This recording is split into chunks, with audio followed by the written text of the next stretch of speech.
তারা নিজের সর্বনাশকে নিজেই ডেকে নিয়ে আসছি। নমস্কার, আমি হোমিওপ্যাথি প্র্যাকটিশনার কমল বর্মন। আজকে আলোচনা করব ক্রিয়েটিনিন থেকে আমরা কিভাবে নিজেদের রক্ষা করব। সর্বপ্রথম আমাদের জানতে হবে ক্রিয়েটিনিন কি। ক্রিয়েটিনিন হলো একটি রাসায়নিক পদার্থ যা আমাদের শরীরের পেশিকোষের স্বাভাবিক কার্যকলাপ থেকে উৎপন্ন হয়।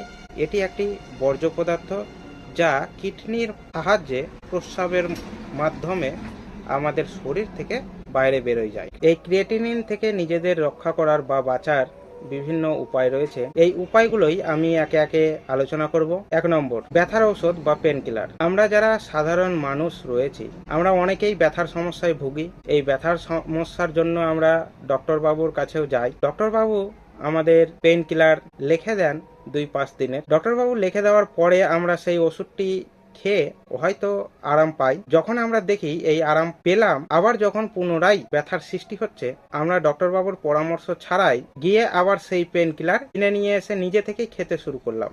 এই যে পেন কিলার আমরা খাচ্ছি, আমরা অনেকেই জানি না এই পেন কিলার আমাদের শরীরে ক্রিয়েটিনিনের মাত্রা বাড়াতে একটি বিশেষ ভূমিকা পালন করে। এই পেন কিলার এক্সেস পরিমাণ যদি কেউ খায়, সেক্ষেত্রে আমাদের শরীরে ক্রিয়েটিনিনের মাত্রা বেড়ে যাবে। তাই আমরা যারা নিয়মিতভাবে পেন কিলার খাচ্ছি, কোনো কোয়ালিফাইড ডক্টর বাবু পরামর্শ ছাড়াই তারা নিজের সর্বনাশকে নিজেই ডেকে নিয়ে আসছি। তাই চেষ্টা করুন পেন কিলার যতটা কম পরিমাণ খাওয়া যায়, আর যদি খেতেই হয় সেক্ষেত্রে একজন কোয়ালিফাইড ডক্টর বাবুর সাথেই পরামর্শ করে তবেই আপনি পেন কিলার খান। 2 নম্বর, প্রচুর পরিমাণে আমাদের জল পান করতে হবে। প্রচুর পরিমাণ জল পান করলে আমাদের কিডনি ভালোভাবে কাজ করবে। যেহেতু কিডনি আমাদের শরীর থেকে বর্জ্য পদার্থ বাইরে বের করে দেয়, তাই এই কিডনি যদি ভালো কাজ করে সেক্ষেত্রে আমাদের ক্রিয়েটিনিন বাড়বার সম্ভাবনা একেবারেই থাকে না। তাই চেষ্টা করুন নিয়মিত প্রচুর পরিমাণ জল পান করার। 3 নম্বর, আপনার যদি ডায়াবেটিস, প্রেসার,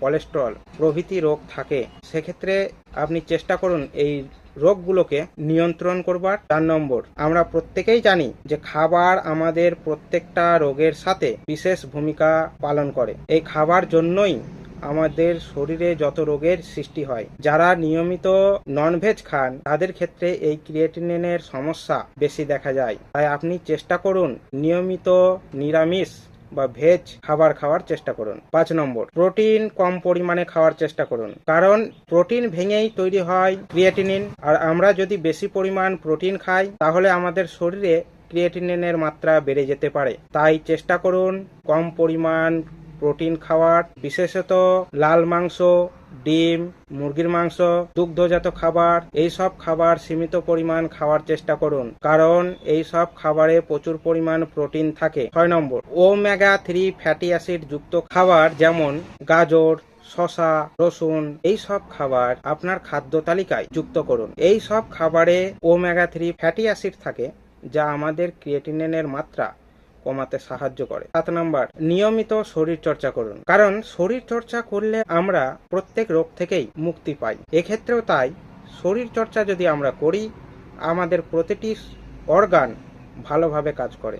তাই চেষ্টা করুন নিয়মিত শরীর চর্চা করার। 8 নম্বর, আপনি যদি নিয়মিত মদ্যপান, ধূমপান এইসব করেন, তাহলে সেগুলো বাদ দিন, কারণ এই মদ্যপান, ধূমপান আমাদের শরীরে ক্রিয়েটিনিনের মাত্রা বাড়াতে বিশেষ ভূমিকা পালন করে। তাই আপনি চেষ্টা করুন এই মদ্যপান, ধূমপান থেকে সম্পূর্ণভাবে বেরিয়ে আসার। আমার তরফ থেকে উপদেশ থাকবে আপনি নিয়মিত স্বাস্থ্য পরীক্ষা করান। যদি আপনার ক্রিয়েটিনিন লেভেল প্রথম অবস্থায় ধরা পড়ে, সেক্ষেত্রে আপনার জন্য এবং আপনার ডক্টর বাবুর জন্য ভালো, কারণ প্রথম অবস্থায় যদি আমরা ক্রিয়েটিনিন বৃদ্ধি হওয়া জানতে পারি, সেক্ষেত্রে আমরা এই ক্রিয়েটিনিন বৃদ্ধিকে রুখতে পারি। কারণ কিডনি আমাদের শরীরের একটি প্রধান অঙ্গ। কিডনি যদি আমাদের একবার নষ্ট হয়ে যায়, ক্রিয়েটিনিন যদি এক্সেস বেড়ে যায়, সেক্ষেত্রে আমাদের ক্রিয়েটিনিনের মাত্রা কমাতে অনেক সমস্যা হয়। আমার এই ছোট্ট ইনফরমেশনটি যদি আপনার কাজে লাগে, আমার এই ভিডিওটি লাইক করুন, চ্যানেলটি সাবস্ক্রাইব করুন। ভালো থাকুন, সুস্থ থাকুন, ধন্যবাদ।